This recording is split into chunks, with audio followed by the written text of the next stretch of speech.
Muito boa noite, Dr. Cláudio, a partir de França. Boa noite, seja bem-vindo de volta aqui no Bem-Aja. Boa noite Álvaro e boa noite telespectadores do canal Bem-Aja. Espero que possamos, através desse direito, trazer algumas informações concernentes à geopolítica nacional e internacional, sobretudo no que condiz à África, não é? Porque é o continente, o nosso continente, estamos apegos a isto e é dali onde talvez vamos tentar falar um pouco mais, mas sejam bem-vindos e estamos aqui para podermos então levar em conta praticamente as perguntas que o Álvaro tem a trazer aqui. Muito obrigado. Ok, muito obrigado, Dr. Cláudio. Dr. Cláudio é angolano, residente em França, e quero também informar que ele tem o seu canal. Doutor, como é que se chama o canal no YouTube? O canal é Reflexão Cívica Angola, Reflexo. Este é o canal que eu tenho utilizado para trazer assim análises políticas nacionais e internacionais, mas sobretudo nacionais, porque é o que mais nos interessa nesse preciso momento. De facto, de facto. Muito obrigado. Caros amigos, então, nós vamos começar com a atualidade nacional, do qual temos um dado muito interessante que em Angola, 70% da nossa população em Angola é jovem e deste universo dos 70% da população, 50% desta granja populacional está no desemprego e pode ser uma bomba humana, como disse ultimamente também aqui no canal o presidente do Partido Liberal, e são dados oficiais que estão a circular em vários sites, em vários canais noticiosos também. Desses 70%, 50% da população jovem angolana é desempregada, e o grande risco da qual a nós nos preocupa é aquela, se esta juventude não conseguir, portanto, ser integrado no mundo do trabalho, qual será o fim destes jovens? São tantos, eles devem sobreviver. Não é que estes jovens estão expostos ao grande risco da marginalidade, ou melhor dizer, da delinquência. Professor, Dr. Cláudio, qual é a tua opinião a propósito desta problemática da nossa juventude, que é 70% de toda a população nacional, e entre estes 70%, os 50% é desempregado? Dr. Cláudio.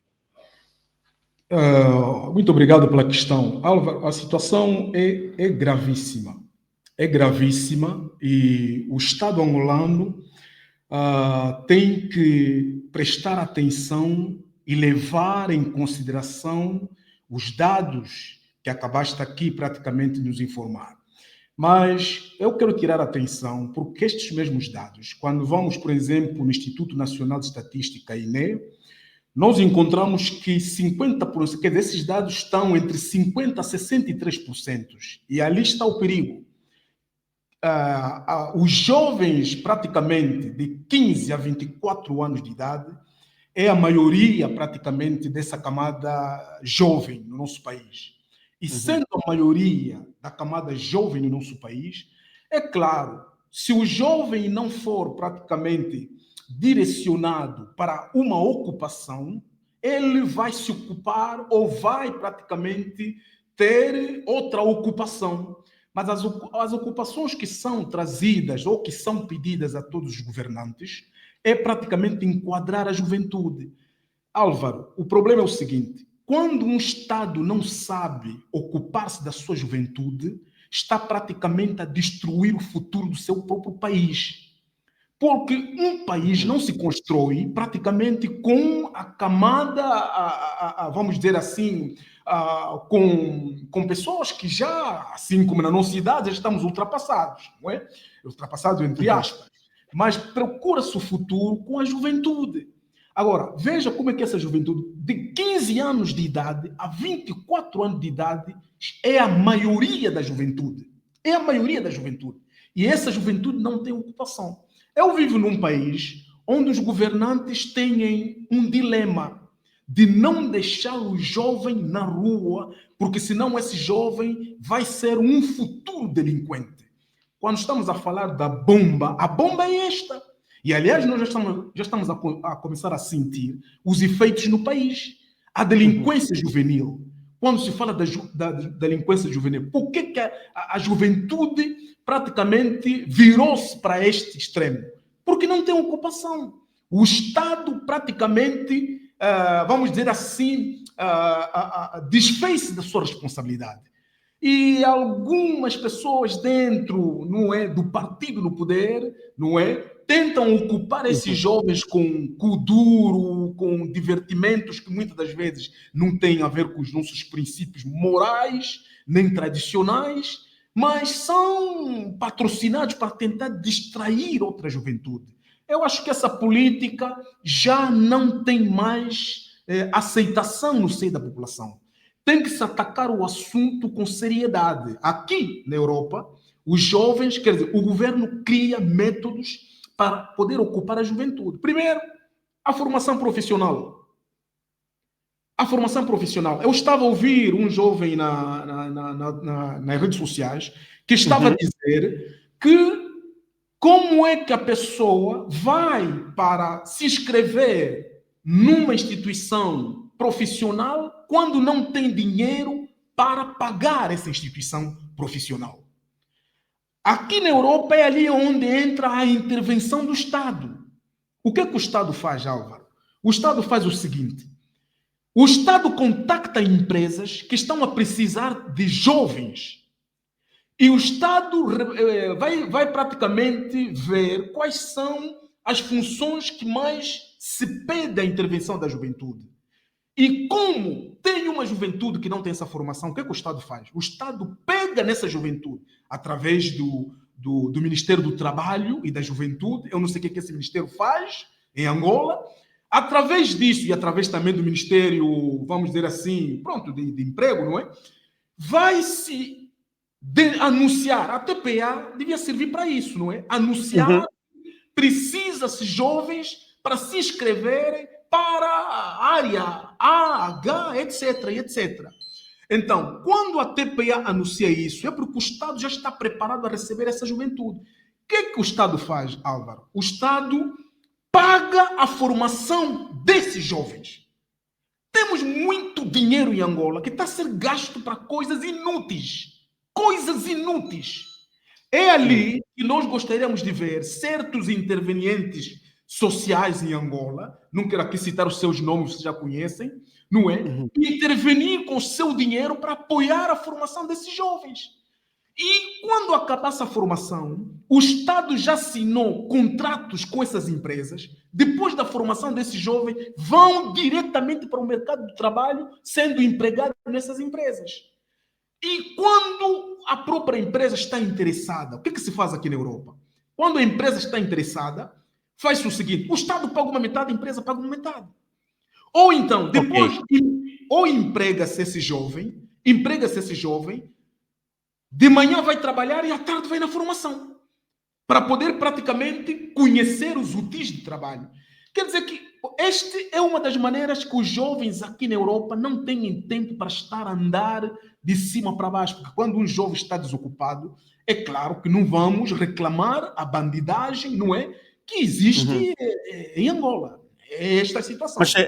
doutor Cláudio, falando sempre desta situação crítica da juventude, temos Uhum. visto que os próprios governantes e principalmente os líderes dos pelouros não é? Dos departamentos do governo, os ministérios, os ministros, Sim, muitas das vezes eh, trazem esta narrativa da mentalidade.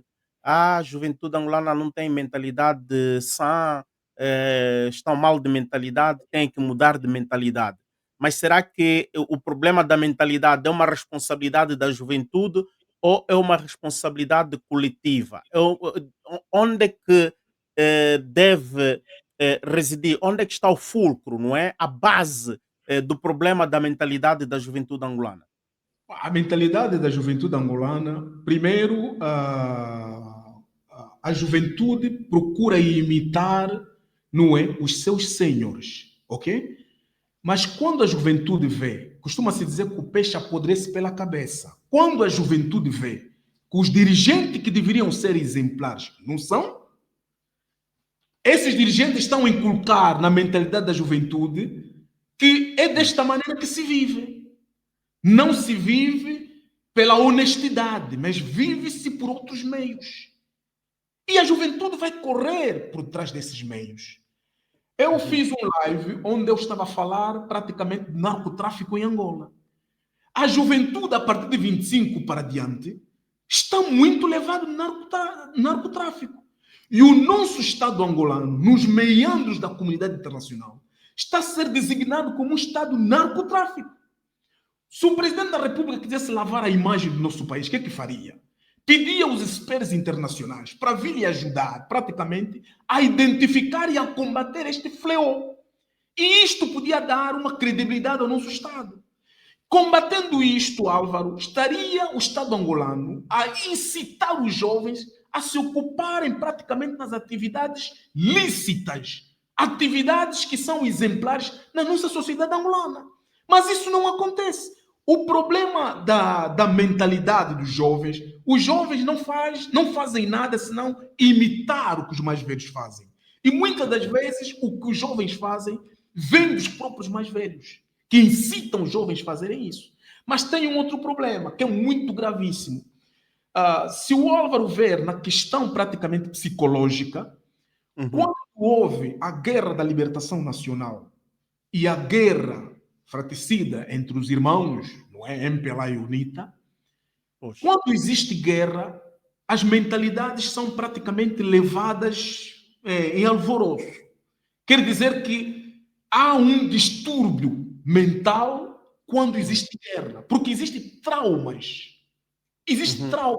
O nosso país, Álvaro, é dirigido por dirigentes que têm problema de trauma de guerra. E esses dirigentes não se preocupam serem acompanhados pelos psicólogos e psiquiatras. Por quê? Porque Mas este problema, doutor, estás a tocar num problema interessante, não é que te cortei a palavra. Ao Sim. contrário, é para lhe pedir mesmo para tentar acentuar mais a sua abordagem.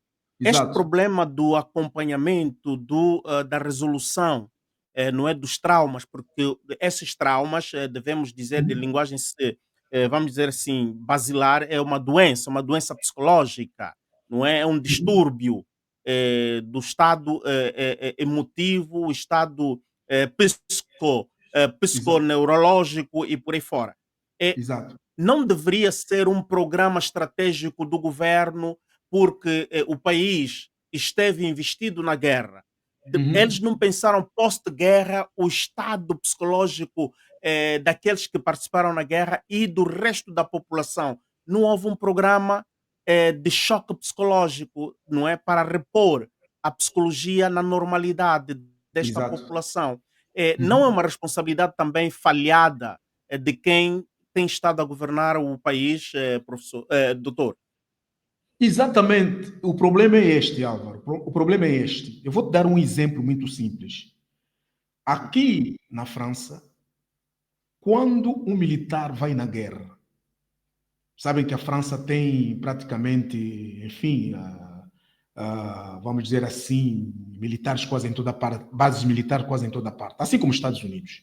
O que é que acontece? Quando a pessoa vai praticamente na tropa, seja ele ter combatido ou não, quando volta para ser inserido na sociedade, esta pessoa tem que passar por psicólogos e psiquiatras. No nosso país, nós não valorizamos os nossos psicólogos nem os nossos psiquiatras. Eu vejo aqui nas redes sociais uma nossa irmã chamada Anabela. Tem estado a dar aulas sobre neuropsicologia. Os angolanos não acompanham essa irmã, mas essa irmã diz coisas que são Coisas que o governo de Angola devia aproveitar esta irmã, mais outros psicólogos e psiquiatras, outros médicos no domínio psicológico, para ajudar a nação. O problema é que no nosso país houve um dilema. É claro que é responsabilidade do Estado angolano fazer isso, como eu estava a querer dar exemplo agora. Os militares franceses, ou mesmo americanos, quando vão na guerra, quando voltam, têm que passar por um acompanhamento psicológico e psiquiatra. São os psicólogos e psiquiatras que determinam que, de facto, este indivíduo já está pronto para ser inserido na sociedade. Enquanto psicólogos e psiquiatras não dizerem isto, esta pessoa não pode ser inserida na sociedade, não pode exercer nenhuma função, nem pública, nem privada, porque psicologicamente não está preparado. Mas nós, no nosso país, quer dizer, a guerra terminou, muita gente com problemas psicológicos, pessoas que na família houve mortes, pessoas que também mataram, pessoas que... Mas o Estado angolano não se preocupou. O Estado angolano, o que ele fez? Epa, pronto, a guerra acabou, estamos bem. Não estamos nada bem. E estamos a pagar pela sociedade que está a se construir atualmente. Uma sociedade desequilibrada. Nós estamos numa sociedade desequilibrada. Se o Essas são as consequências da falta desses tipos de investimentos. investimento, sim, é a falta. Mas Angola tem psicólogo, mesmo que são poucos, tem psicólogos, tem psiquiatras. Por que o Estado angolano não investe nisso? Nas escolas podia haver, por exemplo, psicólogos e psiquiatras que passam, porque o comportamento que se constata hoje no nosso país é oriundo dessas falhas, porque as pessoas não foram acompanhadas. Mesmo, Álvaro, se veres bem, a questão concernente, não é? Essa rivalidade, quase que vamos dizer diabólica, entre o MPLA, a UNITA, entre os dirigentes do MPLA e da UNITA. Atualmente, está-se a falar da reconciliação nacional, mas tem dentro do partido MPLA pessoas extremistas que não querem praticamente ouvir nada de reconciliação. Porque, não, porque na FNLA, a FNLA matou meu irmão. Não, a UNITA matou meu irmão. E não pode haver isso.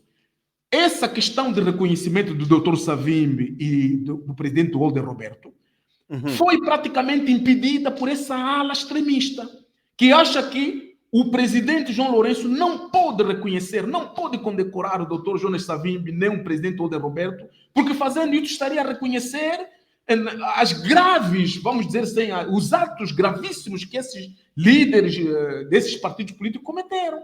Mas na nossa guerra civil, todo mundo cometeu. Todo mundo cometeu. 27 de maio não foi uma brincadeira de bombom e chocolate. Porque temos aí famílias que até hoje andam traumatizadas. Porque aconteceu. Quem cometeu isso? Não foi nem o UNITA, nem a FNLA.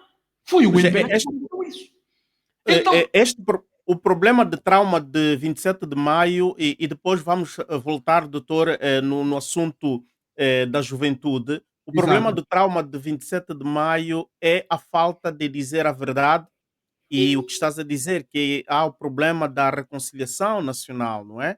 E isto cria o atrofiamento, o abafo dos sentimentos e isto cria tantos outros problemas psicossomáticos, portanto, doenças que advêm do mal-estar Do psicológico. mal-estar psicológico, exatamente, Álvaro. Porque esse mal-estar psicológico é que leva com que as pessoas tenham um ódio pelo outro. As pessoas falam da reconciliação nacional simplesmente verbalmente. Quer dizer que as pessoas falam de reconciliação nacional, mas não vivem essa reconciliação nacional.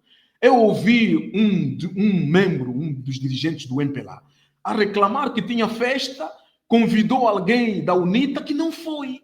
E ele disse, mas que tipo de país é esse que nós estamos a construir? Ele esqueceu que dentro do MPLA existe este comportamento de nos aproximar das pessoas ou dos dirigentes e quadros da UNITA. Quem tentar fazer isto vai ser discriminado.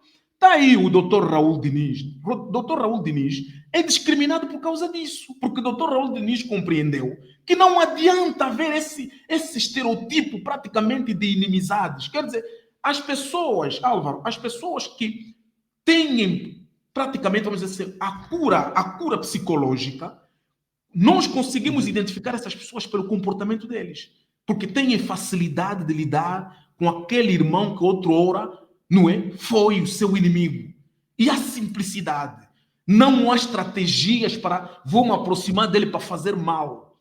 Está a entender? Então, quer dizer que há um problema. O problema tem que se combater essa questão, não é, de trauma pós-guerra. Essa trauma pós-guerra, se não for combatido, Álvaro, vai haver palavras bonitas de políticos, mas palavras para o povo dormir, a reconciliação vai ser impossível.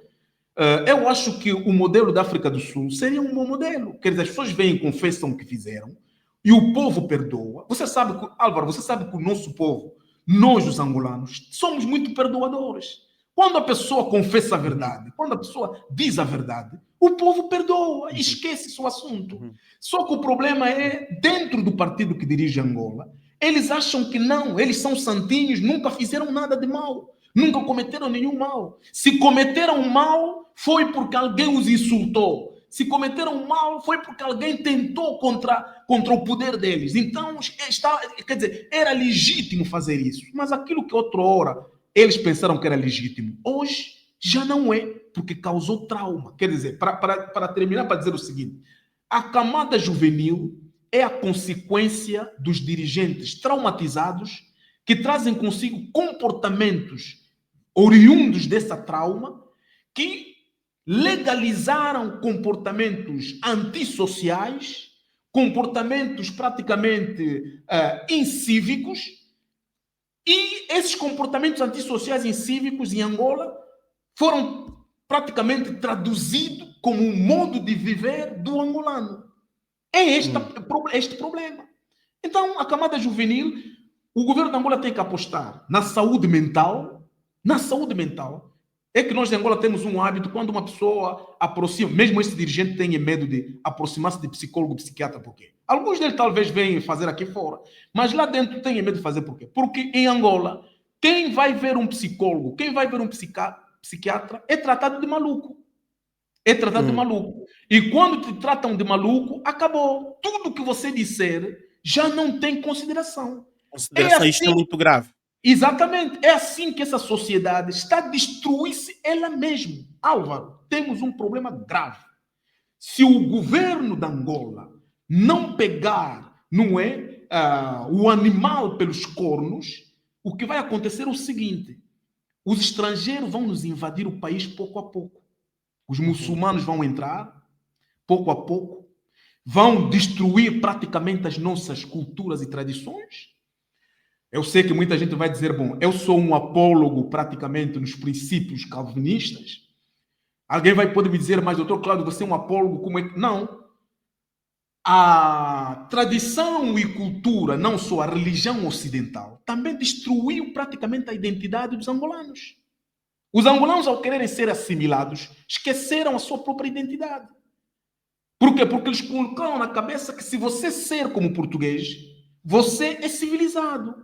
Mas se você ser como Bakongo, Kimbundo, Umbundo, Kyoko ou Ganguela, você é atrasado. Tem que se liberar Angola desse princípio e voltar. Mas neste quesito da civilização, não achas que o conceito que se propaga em Angola sobre a civilização está errada, está colocada mal? Quem conquista ou quem se adapta à cultura europeia é civilizado e quem não se adapta não é civilizado. Portanto, a civilização não é isto. Ser civilizado não é ter cultura europeia. Exatamente. A civilização é uma cultura, não é? Exatamente. De um Exatamente. povo que tem tem os seus hábitos trasandados de milhares de anos. Eu não sei se, professor, podes roubar aí uns 30 segundos para nos ajudar e ajudar os amigos que estão em casa. Exatamente. O que é a civilização? A civilização é necessariamente ser igual a português, francês? Não, Álvaro. Cada povo tem a sua civilização. E quando falamos da civilização, a civilização começa conosco. A civilização vem da África. A nossa civilização começa pelo povo Kemet, que é o antigo Egito, que hoje a Europa faz tanta confusão para praticamente roubar a história do povo negro, o que não é verdade. Álvaro, quando os colonos vieram em Angola, encontraram reinos em Angola. O que significa reinos em Angola? É uma civilização. Era a nossa maneira de viver, de compreender e de fazer as coisas. Nós temos que voltar nos princípios da nossa civilização africana, a nossa civilização angolana. Não temos que imitar, porque quando você imita hábitos, o que é a civilização? São hábitos e costumes. Os hábitos e costumes que nós imitamos dos europeus é que faz de nós um povo pequeno, um povo sem expressão, um povo que não pode ser respeitado pelos outros povos. Por quê? Porque vocês passam a vida a imitar hábitos e costumes dos outros. Você lembra que quando houve a independência, o Coutinho e os outros lá, portugueses, o que é que eles disseram? Vamos dar o poder ao MPLA, porque o MPLA come bacalhau. Tem similitudes dos nossos hábitos. Exatamente, tem a nossa cultura. Então, ele come bacalhau, ele é assimilado. Porque o problema do MPLA é assimilação. Assimilar-se ao Ocidente. E o que é que eles disseram o que concerne a UNITA? Nós não podemos dar o poder à UNITA porque a UNITA é um partido praticamente enraizado nas tradições africanas e angolanas. Porque a UNITA estava a assumir o panafricanismo. Eles comem funs, não comem. E Álvaro se lembra um pouco, nos anos 80 em Luanda, quando alguém fosse na casa de um amigo e encontrasse a pessoa a comer o arroz, a comer funge, chamavam de atrasado. E todo mundo tinha que comer só arroz com peixe frito e molho de tomate. Sopa. E sopa. Então, quer dizer, as pessoas perderam praticamente a identidade. Quer dizer, a cultura de assimilação que o MPLA tem estado a exigir os angolanos tem que se acabar com essa cultura e assumir a nossa identidade cultural, a nossa identidade como povos africanos, a nossa tradição. É isso que vai fazer com que os outros nos respeitem. Por exemplo, Álvaro, para terminar só esse ponto, se você ir no norte da Europa, os nossos irmãos escandinavos são praticamente, quer dizer, eles não apegaram-se à religião católica, negaram a religião católica. Você se ir lá, Álvaro, a nossa tradição que você encontra lá no Uíge, lá no sul, nas Lundas, e mesmo lá em Malange, etc., vai encontrar esse povo do norte escandinavo a praticar essa tradição. Eles praticam essa tradição e assumem essa tradição. E isso não fez deles atrasado, muito pelo contrário. A Europa daqui do sul está muito mais atrasada em relação à Europa lá do norte. Quer dizer que a assimilação com o MPLA exige os angolanos que você veja os nossos ministros. Álvaro, ninguém aceita levar o nome tradicional. Esse é o problema. Você pergunta, você é filho de quem? É filho do velho Antônio. Velho Antônio da onde? Como é que se chamava o bisavô dele? Também nem bisavô ele sabe. Há um problema. Temos que recuperar. E é dessa maneira que, trazendo a juventude para os princípios da nossa cultura, das nossas tradições, da nossa personalidade, da nossa civilização bantu, vai fazer com que essa juventude se compreenda quem eles são na verdade. Porque você não pode desafiar com outro se você não se conhece quem você é. Sim. Está entendendo? Então é o problema. Os portugueses têm... Tens que conhecer as tuas ferramentas. Exatamente. Tens que conhecer as tuas ferramentas. Agora, a nossa juventude não tem. Quer imitar os portugueses, mas portugueses não são. Os nossos governantes querem imitar os portugueses, mas portugueses não são. Mas, enfim, não são nem rato, não são nem morcego. Que tipo de gente são essas? O problema é esse. É ali onde, fora do problema que nós falamos aqui, da saúde mental, não é? Vindo da trauma da guerra, quando não se pega esses problemas, o povo não tem futuro. O futuro vai ser os estrangeiros que vão sair das terras dele, bem organizados com as tradições dele, chegam em Angola, impõem as tradições deles em Angola e dominam o angolano, e um dia vão assustar que esses estrangeiros vão controlar Angola. Já está a haver suspeita atualmente de que muitos dos nossos dirigentes que nós temos são estrangeiros, a razão pela qual eles não se baseiam nos princípios da nossa cultura. Porque, Álvaro, se você ir em Malange, ir em Cabinda, ir no Uíge, ir nas Lundas, ir no sul de Angola, A nossa tradição interdiz a injustiça e o Uhum, roubo. Você não uhum, pode roubar a coisa alheia. Na nossa tradição é interdito isso. Antigamente matava-se, as pessoas eram fuziladas, quer dizer, vamos dizer, punidos à morte uhum. quando roubassem coisa do outro. Imagina se os nossos dirigentes tivessem essa mentalidade. Quem é o dirigente que podia roubar bilhões de Angola para meter fora? E esses bilhões precisamos em Angola para poder praticamente formar essa juventude que é o futuro do nosso país. O futuro do Do nosso nosso país não vai ser feito com cu duro e com essas brincadeiras mais que o MPLA está a promover. Mas Falando com do Kuduro, Dr. Cláudio, recentemente participou no podcast do partido MPLA, porque o MPLA agora abraçou as redes sociais e criou um podcast, e neste podcast só passam lá membros militantes do MPLA. Ministros têm estado a passar lá, os ministros não aceitam ir nos podcasts normais, só vão no podcast do MPLA. Mas pronto, sem fazer discriminação, o ministro do Turismo vai para lá e exato. lhe foi questionado sobre o Kuduro e vimos um ministro do Turismo a exaltar o Kuduro, a dizer que o Kuduro é nossa cultura, ela até hoje é internacionalizada e Kuduro é bom. Portanto, para já, as origens do Kuduro, doutor, sabemos quem criou o Kuduro, é o Tony Amado. Um dia vamos lhe convidar Amado, para lhe exatamente. perguntar a Uhum, inspiração do Kuduro, mas uhum, já o nome é obsceno. A própria exato. dança depois É começa com aquela prática obscena, mas obscena, depois foi ganhando algumas transformações. Eh, exato. o que é que tens a dizer sobre o Kuduro? O Kuduro deve continuar a ser elevado assim.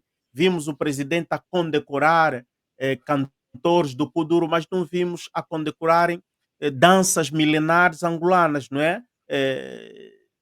No sul temos Semba, várias danças, no enfim, norte temos o Zebolá e por aí fora. exato, Doutor Cláudio, exato. hum, Quer dizer, o que eu posso dizer, isso é lamentável. É lamentável ver que o Estado angolano, por que que eles praticamente exaltam o Kuduro? Porque eles acharam que politicamente, através do Kuduro, poderiam controlar a juventude. Através do Kuduro, eles podiam praticamente consciencializar os jovens à distração. Por isso é que eles promovem o Kuduro. Essa dança é praticamente, como disseste agora, é uma dança obscena.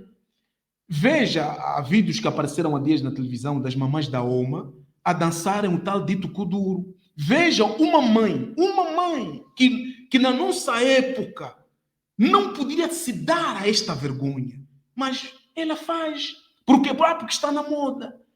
Álvaro, nós aqui na Europa, a juventude, a comunidade angolana é conhecida apenas pelas danças. Fora disso, a comunidade angolana não é conhecida em outra coisa. Não é.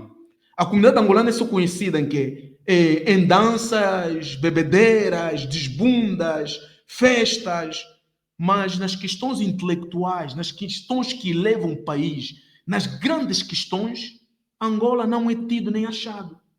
Por uhum, quê? Porque o próprio governo promove isso. Eu acho que a música e a dança que podia se promover são as nossas músicas tradicionais e as nossas danças tradicionais. Não esta questão de Kuduro. Esta dança praticamente é uma dança, quer dizer, vamos dizer assim, as pessoas que dançam, têm hábito de dançar isto, eu acho que já estão bêbados psicologicamente. Porque uma pessoa, no seu juízo normal, teria vergonha de dançar isto. E mesmo de pronunciar o nome dessa dança. Então, uhum. eu acho que é dança de pessoas desesperados, que não sabem mais o que fazer da vida e vai-se ali. A juventude, sobretudo, adapta-se a essa dança, porque é uma dança praticamente que promove a falsa liberdade Uhum. de dançarem como quiser, fazer gestos como quiser, ninguém vai dizer nada, Porque é dança. Estamos a destruir os nossos princípios da educação. O governo angolano está a contribuir, não é? Os dirigentes do MPLA estão a contribuir para isto. Estão a contribuir O- para isto. Ok. Doutor, para fechar o bloco da juventude, fomos aqui, identificamos vários problemas que nos levou a falar dos traumas e quanto Uhum. mais a ausência de investimentos. Neste Exato. caso, a maior parte da população angolana é dos 15 aos 24 anos e Uhum. 50% dessa população está Exato. no desemprego e correm muitos riscos de se entregarem ao mundo da marginalidade, ao mundo da delinquência. Será Uhum. este problema prioritário para as próximas medidas políticas de quem governa e quem vai vir governar a partir de 2027, doutor? Eu quando vejo nos pontos analíticos, seja do MPLA ou dos partidos da oposição, eu escuto os dirigentes políticos, praticamente o engenheiro Adalberto Costa Júnior, que tem martelado muito nisto, assim como o doutor Abel Vucu também, que martela nessa situação, e os ativistas, não é aqueles ativistas ordeiros. Eu gosto de ativistas ordeiros, não aqueles que criam problemas na sociedade, divisão entre a população e etc. Ativistas que lutam contra as liberdades dos outros ativistas. Esses ativistas, para mim, eu tenho estado a denunciá-los. Mas nós vimos que a problemática está nessa questão, na questão de que o próprio governo não tem estratégias para a juventude. Nós gostaríamos que o ministro da Juventude viesse ao público dizer o que o governo pensa da juventude. Mas não existe políticas para a juventude. Porque a preocupação dessa camada juvenil, Álvaro, é o trabalho, é a formação, é a ocupação. Se não existir estratégias para ocupar essa juventude, vamos ter praticamente risco de instabilidade social e violências. É isso que vamos ter, não é? E as questões sociopolíticas que vão mais tarde explodir como uma bomba na sociedade. Então, a animosidade vai ser praticamente o catalisador, não é? Dos protestos violentos da juventude. É o que vai acontecer. Porque eles se vejam praticamente como alguém fechado numa cadeia. Hum. Não conseguem fazer nada. Vão apostar pela violência. Quem é que dá praticamente a preeminência da juventude se investir na violência? É o próprio governo, porque não se ocupa da juventude. Então, existe em política o ministro do Trabalho, o próprio MPLA, enfim, os dirigentes do país têm que começar a vir nos países europeus, não para comer caviar, não para gastar bilhões e bilhões de dólares nos aviões de luxo, não para estarem nos hotéis de 5 estrelas, mas têm que vir aqui para aprender com os outros ministros dos países desenvolvidos como é que esses países ocupam a sua juventude. Se for necessário trazer uma equipe de especialistas da Angola para a França ou para países nórdicos para aprenderem como é que um governo se ocupa da sua juventude. E quando essa equipe voltar para Angola, já terá qualificação suficiente para criar programas para se ocupar também da juventude. Mas os nossos ministros, nossos governos ou nossos políticos em Angola não têm essa preocupação. Querem imitar os outros, só ter carro de luxo. Não vamos falar dessas coisas porque é baixaria, mas se ocupam em coisas mínimas naquilo. Quer dizer, a política hoje é vista como mentira, porque, Álvaro? Porque a política é uma coisa idônea. A política, quem entra na política é para resolver os problemas da população. Quando Uhum. um ministro, um político, não sabe resolver o problema da população, não é um político. Não é um político. Tem que deixar de ser político e fazer outra coisa. E deixar a política para os políticos. É esse Uhum. o grande problema. Mas nós no país, é o filho do não sei quem é, vem cá, é o sobrinho do não sei quem, vem cá. Quer dizer, não há o mérito.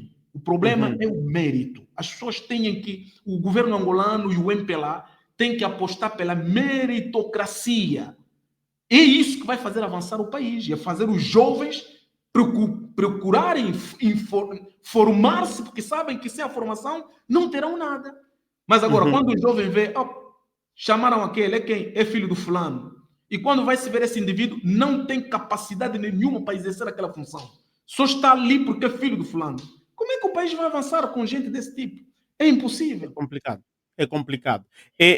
Doutor, indo para o segundo ponto de Angola, JP Morgan volta a entrar no mercado bancário angolano através do Standard Bank. Será este regresso de JP Morgan uma estratégia, uma estratégia esforçada do governo ou do grupo MPLA para que possa voltar a ter vantagens nas próximas eleições, porque vendo o JP Morgan de novo no mercado, isto significa que teremos novamente um fluxo de dólares a circularem em Angola. O povo angolano já reclamava a ausência desta moeda. O JP Morgan volta. Vantagem, desvantagens e o que é que poderá estar codificado por detrás? Bom, JP Morgan é um banco americano de grande prestígio. E o Álvaro sabe que os americanos ou os europeus são pessoas, são liberais na sua maneira de ver a economia. JP Morgan, quer dizer, há ali alguns jornalistas de investigação que estão a tentar saber praticamente o porquê que o JP Morgan se interessa agora em Angola. Por quê, Álvaro? Se você ver bem, não existem ainda condições para o JP Morgan investir em Angola. O que é que se passa? O JP Morgan é um dos maiores, não é? E mais respeitáveis praticamente bancos globais. E ele obteve uma aprovação para abrir contas correspondentes, quer dizer, contas correspondentes de banco a banco, não é? Uhum, Com o sim. Standard Bank de Angola, em dólar. Bom, isto, quando se diz isto, pode-se pensar que é bom, quer dizer, nós vamos ter o dólar, como nossos jovens dizem, anduta em Angola, não é? Vamos ter dólar para que chega e sobra em Angola.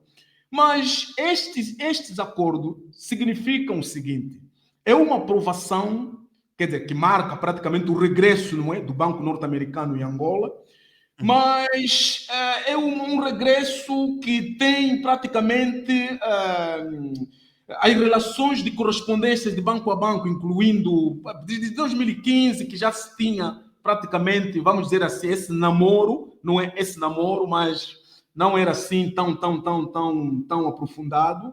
Mas temos que encontrar que no impacto econômico, o acordo é visto como um macro gigantesco, né? Um macro gigantesco praticamente, e um processo, e um passo para a reintegração da Angola no sistema financeiro global. Ali está o problema. O problema é que Uhum. Angola não existe transparência econômica em Angola. Não existe. Vou te dar o exemplo de um. Em Angola, nós temos duas caixas. A caixa que é dirigida praticamente pelo Ministério de Finanças e a caixa que é dirigida pela Presidência da República. Quem é que controla as finanças dirigidas pela Presidência da República? Quem? O Álvaro já ouviu alguma vez que o Presidente da República ou a Presidência da República de Angola foi no Parlamento prestar conta dos dinheiros que ele recebe e manuseia? Não. Nunca, nunca houve.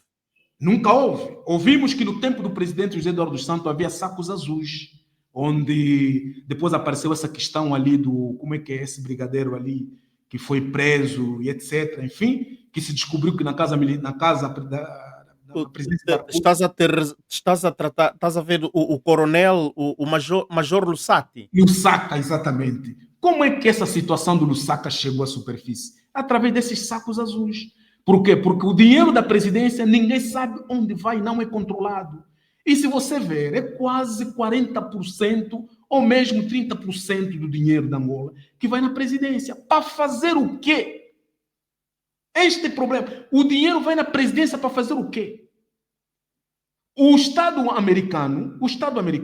dinheiro é controlado pelo Tesouro. Até o que vai, o que é gasto na presidência. Aqui na França é a mesma coisa. A presidência não pode gastar dinheiro como quiser. Não existe nenhuma conta particular e privada da presidência. Tudo vai nas finanças. As finanças é que regulam. E existe o Tribunal de Contas que controla esses dinheiros. Mas nós em Angola não.